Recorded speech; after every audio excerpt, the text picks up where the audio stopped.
to end with a good note because I thought this was a good story. We're going to give shout out to Medea Benjamin and all the other activists at Code Pink because they really do put a lot of pressure on the politicians. They're always in their face. Not kidding. Like always in their face, protesting and pushing back. And they're very revealing, right? So Medea Benjamin, they were also at the Capitol before that 17.6 billion for Israel was being voted on. And they happened to confront Nancy Pelosi. And you got to see this for yourself, ladies and gentlemen. Some parts are going to make you laugh, but they confronted Nancy Pelosi. They confronted other senators as well. This is what we need to happen in this country. You have to put the pressure on the politicians. So it says, it looks like many Democrats will be voting no on today's House bill to send 17.6 billion to Israel. So let's start with this clip and then we'll get to Pelosi. It's really interesting. So what we've learned is that there was a closed door meeting this morning in which Democrats caucused and decided that they were going to vote against this bill, or they were going to encourage their members to vote against the bill. Not because they don't want to send money to Israel, but because they don't want to support this Republican effort. So it's a partisan issue. You see what I was saying, guys? That's what I was trying to tell you. It's a partisan issue. I think one of the reasons is the intense pressure they're getting from the grassroots. You know, everywhere these Congress people go, they're being interrupted in their town halls, their offices, their sit-ins in it. We have been in the halls of Congress every single day. They've got to be feeling that pressure. It buys us some more time to keep the pressure on so that when it comes up again, which it will, we will get more and more people voting against money for Israel because they have heard from us. So what we've That's right. Okay. So there was that piece there, and we are going to get to the Nancy Pelosi piece. So as you can imagine, one of the people that they did confront is Nancy Pelosi, Miss Refrigerator Ice Cream herself. She has a whole fridge of ice cream that she was showing off. Remember, this woman is rich. Don't feel sorry for her at all. I don't feel sorry for rich people. I don't know about you guys, but I don't. Okay. So Nancy Pelosi here is being confronted by Medea Benjamin. Oh my God, this is epic. If you do not remember, Nancy Pelosi actually accused Medea Benjamin of being like Russian apologists. She accused Code Pink of being Russian apologists and Chinese apologists. And my thing is, Nancy, if you're going to talk about people, you know, you're going to call them names, then you should be woman enough to stand in front of their face and tell them why you called them what you called them. Is Nancy woman enough to do that? Let's see. Don't call us Russian apologists or Chinese apologists. You are an Israel apologist. You are an Israel apologist. Voting yes or no? Are you going to vote no on the money? Are you going to vote no on the money to Israel? Profile. We Are saw you that you vote no? hit $1 million Are you going to vote no on the money to Israel? Congratulations on making money on it. We're not. Russia's not. So I don't know if you guys see what they're doing, but they're calling out how much money she's getting. They said 1 million in stock sales. Congratulations on making money off of genocide. Congratulations on making money on it. We're not. Russia's sponsored. We're not from China. We don't have headquarters in China. Our headquarters is right here in the United States. And we don't want you giving any more money to Israel. Our bridges are crumbling. We have San Francisco has so many problems. We need the money at home. And there's nothing wrong with what Medea Benjamin is saying. She's correct. She said, we need money to fix our bridges. San Francisco has so many problems. San Francisco has one of the largest homeless populations in the country. That's Nancy Pelosi's district. But Nancy don't care about those kids. Nancy too was like, fuck them kids. Meanwhile, she has a refrigerator full of ice cream that she can just shows off. She doesn't care. She doesn't care. Remember, she comes from a political family. Nancy Pelosi was friends with the Kennedys. I don't know if everybody knows this. Nancy Pelosi's father was the mayor of Baltimore. Okay. He was friends with the Kennedys. Nancy Pelosi met the Kennedys when she was a teenager. All these people, when I tell you all these people run together, all these people run together. So she was just another pawn. Congresswoman, we need the money at home. Shame on you. Shame on you. Shame on you. Raising money from people Why are you here? slaughtered in Gaza. Don't call us Russian apologists or Chinese apologists. When You you're are the an one Israel giving money from apologist. Palestinians You are are an being Israel murdered. apologist. You're an Israel apologist. Did you see how she shooed them away? You know, this is the rich people stuff. That look, this is the elitist attitude. Watch her. Palestinians are being murdered. Look at that. She's shooing her away as if Medea is beneath her. That's what she's doing. You're an Israel apologist. Stop supporting genocide. Shame on you. $1 billion in Nvidia stocks this week. She's making money off of Yeah. And they're right to call out the money. They're right to call out her stock trading. That also needs to go away. But I want you to see something, because Medea actually put this in slow motion. And there's something you need to look at. Medea says, wow, was Nancy Pelosi going to hit me for accusing her of being an Israel apologist? So she slows this down. Pay close attention to this. You're an Israel apologist. You're an Israel apologist. right here.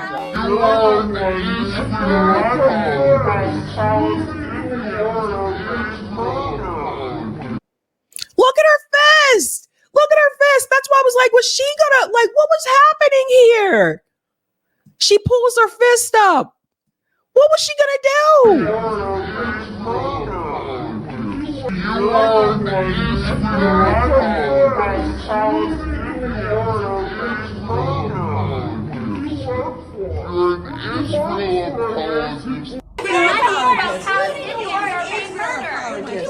You're an Israel apologist.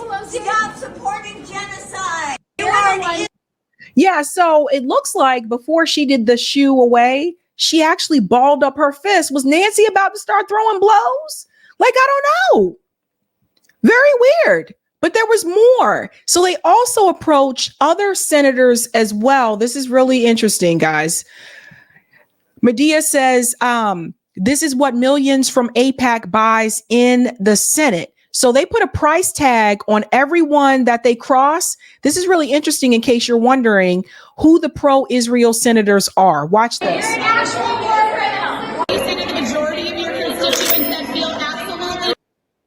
John Fetterman, $244,000 from the Israeli lobby. I told you guys John Fetterman wasn't shit. When he was running for office and there were some pundits that were telling you he's the progressive choice, I showed you what he said about the state of Israel. I showed you back then, and I told you that John Fetterman was not progressive. He even told people in interviews he wasn't progressive. He was endorsed by Hillary Clinton, which should have been the biggest fucking flag. And so many of these pundits, so many progressive pundits were like, yeah, well, you got to support John Fetterman, and he's the progressive choice. Motherfucker, did you do any research? Did you see who endorsed this guy? You think Hillary Clinton would endorse someone who's actually progressive? This is what we get. Betrayed by you. Absolute betrayal.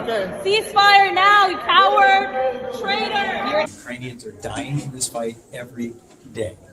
What about the folks dying in Gaza? Do you have anything to say about that? I'm hoping. See how he moves away? Senator Coons, over $258,000 pro-Israel lobby. I love that they did this. That is a key piece of this, for which I am also fighting. Israel. The war does not make Jews safer. So why are you not troubled with Hamas terrorists? Senator Cruz, over 1.2 million from the Israel lobby. Right? You see this? That talking point, they all have the same talking point. Why don't you have a problem with Hamas? These people are bought and paid for. They're supposed to serve us, but they don't. And because we don't really push back on them, they don't feel any pressure to do the right thing. That's the thing. If people keep voting for these clowns, they're never going to change. I don't understand why people keep voting for these clowns. I really don't. I am, but Well, the you war sure don't does sound not- like it. Killing Hamas makes Israel safer. Killing 30,000 civilians doesn't make anyone safe. Killing 30,000 civilians, 10,000 children. I beg you, Senator Romney. I have a little baby, 18 months old. Even Senator Romney, oh no, not Mr. Mormon. Not the Mormon. Oh no. Over $975,000 from the Israel lobby. Meant to. Who's dying right now in Gaza? Senator, please, I have a baby dying in Gaza. Please vote no. Senator Rubio, who basically looks like Slater and Zach from Saved by the Bell had a baby. That's what he looks like. Over 1 million from the Israel lobby. Now you know why they vote the way that they do. Yeah, Hamas is responsible for killing all those But children. the civilians aren't. I know, The but civilians are not. Hamas kills children. Hamas is an evil organization. I hope Israel. You see how they're still spreading these lies? Saying that they kill the children. They're an evil organization. All these people are pawns and puppets. Destroys Hamas. That's what I hope, and I want to help Israel destroy Hamas. Children.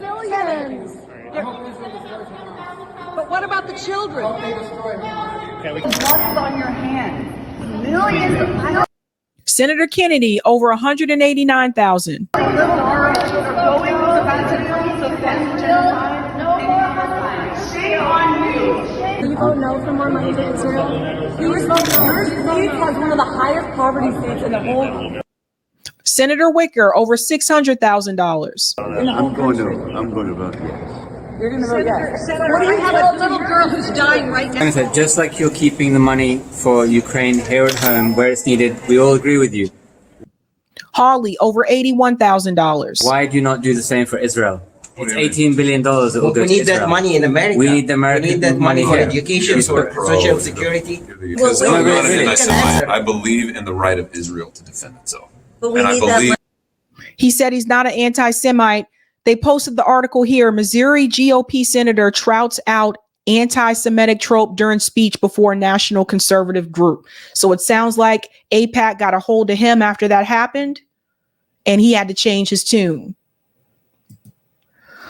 in the right of the Jewish people to be safe. And how about the people of Missouri needing that money, Senator? Senator Holly, people at Missouri needs that I money. wish I had an Israel flag to wave. I know, but they Israel has the right to defend itself. Can I say something? Like, they're not even original anymore, guys. Have you noticed the talking points aren't even original? They all say the same thing. Israel has a right to defend itself. Why don't you care about Hamas? They have nothing else to say, especially when you call them out with their funding. Why does Israel defend itself by killing babies? Can I talk? 1 second. Can I tell you something? You're an actual war criminal. Have you seen the war crimes that the Israeli soldiers laugh about? No more money for war. I 100% agree. So we got a problem with our politicians. Now check out this senator, because they got him too.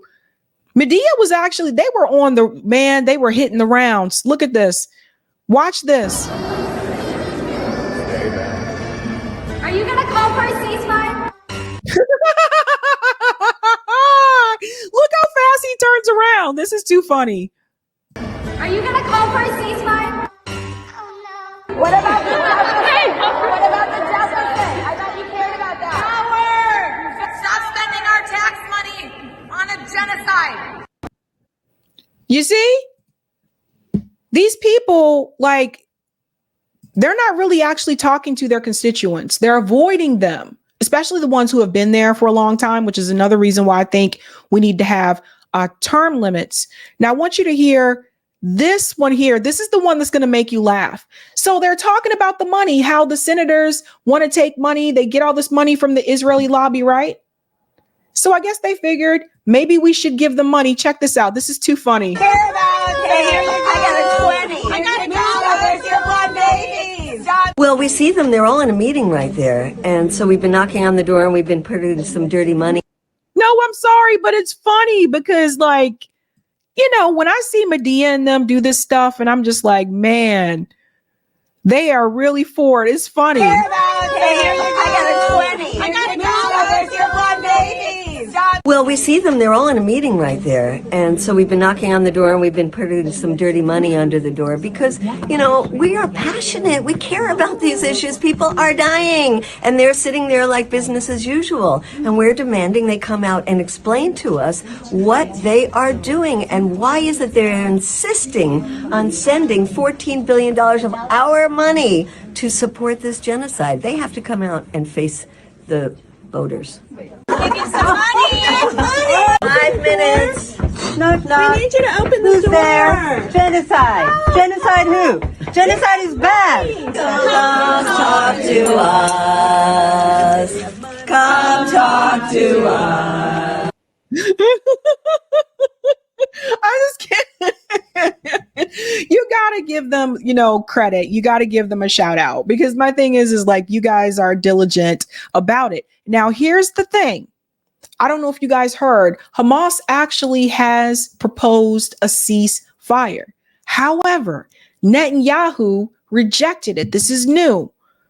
This is new. They have proposed a ceasefire and Netanyahu rejected it. Now, Anthony Blinken, who I think is a snake in the grass, motherfucker. I think he's a snake in the grass.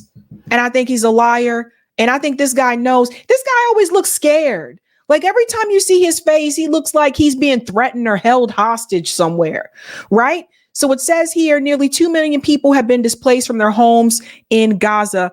Let's hear what Blinken has to say about maximizing civilian protection and humanitarian aid. We also discussed the imperative of maximizing civilian protection and humanitarian aid to address the ongoing suffering of Palestinian civilians in Gaza. Nearly 2 million people have been displaced from their homes. Hundreds of thousands are experiencing acute hunger. Most have lost someone that they love. And day after day, more people are killed. On all of my previous visits here, and pretty much every day in between, we have pressed Israel in concrete ways to strengthen civilian protection, to get more assistance to those who need it. And over the past 4 months, Israel has taken important steps to do just that, starting the flow of aid, doubling it during the first pause for hostage releases, opening the north and south corridors in Gaza so that people could move out of immediate harm's way through these corridors with 4 hours pause every day, 3 hours notice. Now he's just going to sit up here and pretend like Israel is not blocking the aid from getting to the people, right? Look at his face. Look at Anthony Blinken's face. Anthony Blinken looks like he is either being held hostage somewhere or he looks like he knows something that he's not supposed to know. That's what he looks like. That's what it, you know, there's no redemption for this man. There is no redemption from this man. When you get a moment, when you watch the interview with Tucker Carlson and Vladimir Putin, one of the things that is alluded to is that people like him actually have more power than the president of the United States, but he does not use it because, again, he is also being controlled. He is a puppet. And yet, as I said to the Prime Minister and to other Israeli officials today, the daily toll that its military operations continue to take on innocent civilians remains too high. But let's talk about something for a second, folks. How are you going to sit up here and play the American people like that? How are you going to play the American people and you're talking about giving the Palestinians in Gaza humanitarian aid, but at the same time, you're giving Israel weapons to kill them? You know, it's just like, I give you a sandwich. I say, hey, you're hungry. Here's this sandwich for you. And then I shoot you while I'm giving you the sandwich.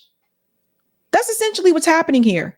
And don't you guys think it is some bullshit that the US government can continue to sit up here and give Israel weapons after the ruling from the ICJ? So no, I don't blame South Africa for now trying to be able to take the US and the UK to the ICJ as well. They are just seriously just overlooking what the ICJ said and doing what they want to do. Now, you'll see here, Netanyahu rejects the the ceasefire proposal. This happened the other day. We begin with breaking news this morning. Israel's Prime Minister Benjamin Netanyahu has rejected Hamas's proposed ceasefire terms, saying total victory in Gaza is possible within months. Hamas had proposed a three-stage plan. The militant group was seeking freedom of movement in Gaza, increased humanitarian aid, and all IDF troops to withdraw from fighting within the enclave. But it was rejected. Here was Benjamin Netanyahu a short time ago. We are on our way to that decisive victory. It is in our hands. It's not a matter of perhaps weeks, but it is in a matter of months. The IDF are working systematically, and they will achieve all the objectives of the war. They're going to release all the hostages, eliminate Hamas, and Gaza will no longer be a threat to Israel. I have decided that that is our objective. That is the decision I made at the beginning of this war, and we will not suffice with less. So basically what Netanyahu is telling you, besides the fact that he rejects the ceasefire, is that he's telling you that they are going to continue to kill civilians. They have not eliminated Hamas. They have killed over 26,000 people in Gaza, and they still have not eliminated even half of Hamas. What he's saying to you is that they're going to try to kill all the people to make sure that they kill Hamas. That's really what they're trying to do. It's a hot mess. And you know what's interesting? Even Piers Morgan isn't buying it now. I kid you not. You know, he has been a strong supporter of the state of Israel. Listen to what Piers Morgan, we're not going to play the whole thing, but listen to what Piers Morgan says here, because even he's not buying it now. Now he's starting to question it. I think Israel had a right to defend itself, a duty to defend itself. But we now have, as we've heard, I think it's 12,000 children believed to have been killed. Another 20,000 or so have been orphaned. 2/3 of Gaza has been flattened. And here Benjamin Netanyahu says after 4 months, well, we're nowhere near finished. There's months more of this. We will continue until the last Hamas terrorist is gone. Okay, but that may mean the entire Gaza Strip is gone, destroyed. And that's what that means, people. I want you guys to understand what Netanyahu is actually saying between the lines there. That's exactly what that means. Flattened. It may mean, well, hang on. It may mean the number of children killed doubles to 20,000, maybe 30,000. At what point does this become, even to people who support Israel implacably about this, does it become just utterly disproportionate? Well, I think proportionality isn't the actual question here. There's a very easy way to end this war, and that is to return all of the hostages and to surrender unconditionally. That is. You see this? She said the proportion isn't the issue. You see what I mean? So they're telling you without saying the words, they're telling you that they're going to kill all of them. That's what they're telling you. That is what Hamas should be doing. That is where the but focus and the pressure of the international community. Hang on, but Emily, that would not. That would no. Benjamin Netanyahu. No, hang on. Benjamin Netanyahu has stated unequivocally, this goes on until Hamas are finished, all of them. That means another 20,000 people have to be killed, right? Who are just the terrorists. No. So he's not going to stop if the hostages got released tomorrow. But that's not true. I said Netanyahu, the unconditional. Emily, let me finish. Notice how hostile she's being. I told you the Zionist playbook. This is what they do when you start to show and prove that they are lying. They start to interrupt. They become hostile because they don't like to be proven to be liars. You've seen this in a lot of these interviews, them doing this. The moment you catch their ass, all of a sudden it's, oh, wait a minute, let me overtalk you because they're going to realize, the gig is going to be up. All of them. That means another 20,000 people have to be killed, right? Who are just the terrorists. No. So he's not going to stop if the hostages got released tomorrow. But that's not true. I said Netanyahu, the unconditional, Emily, let me finish. Unconditional surrender my question. Of Hamas. I don't think Prime Minister Netanyahu has any intention, even if the hostages get returned tomorrow, of letting 20,000 Hamas terrorists remain in power in Gaza. He's going to continue. But that's I already said that. I said the release of hostages and the unconditional surrender of Hamas. Hamas cannot remain in power in the Gaza Strip and have Israel restore a sense of security. Those two things cannot coexist. First of all, let's talk about the fact that Hamas didn't always exist. Hamas exists because you occupied the people. That's why Hamas exists. They didn't exist in 1948 when the Nakba happened. The Palestinians were just chilling, being cool. When you displace these people from their homes, when you force them out, and you want to talk about brutal attacks, let's go back to the Nakba and talk about the brutal attacks that the Israelis have done to the Palestinian people, that they continue to do to the Palestinian people when they go into Gaza and they choose to mow the lawn, how they treated the children, how they have imprisoned children and they've abused children in the prisons. The reason why Hamas went after the hostages in the first damn place is because it was supposed to be an exchange, because they want the Palestinian hostages that are in the prison in Israel to be returned back to the damn people. No court, no trial. They just gathered people and just threw them in a prison. People have to understand this. This shit is not legal. Israel is out of control. They're doing whatever they want to do. And this is very dangerous. It's very dangerous. If they're doing this to the Palestinian people, they can do this to anybody, anyone, whether it's Jordan, whether it's Saudi Arabia, Lebanon, Syria. How far does this go, people? How far does this spread? This is borderline Hitler level nonsense. That's where this is going. Do you guys think, if you think back to the Holocaust, do you think Hitler just woke up and said, I'm just going to try to take over, take these people here and bring them there? No, it's spread. And that's the plan. That is why Netanyahu said we will not accept any term in which Hamas stays in power, because they will do the same thing again. And the longer this goes on, the longer they stay in power, the more funding. I think the most recent document said 150 million went through Sinwar in the documents that the IDF found on the ground. The more money that Iran is funding, Emily, you cannot just the stronger Hamas is. You cannot just kill everybody in Gaza. You can't. Israel is not intending to kill everyone in Gaza. If they carry on for many more months, we are risking. If they carry on for many more months, how many people are going to get killed? So you guys see what's happening here? You see what's happening? Now, even some of Israel's great defenders, and Piers Morgan was one of them. We've covered him before on this show. Now, even he is starting to question what Israel is doing.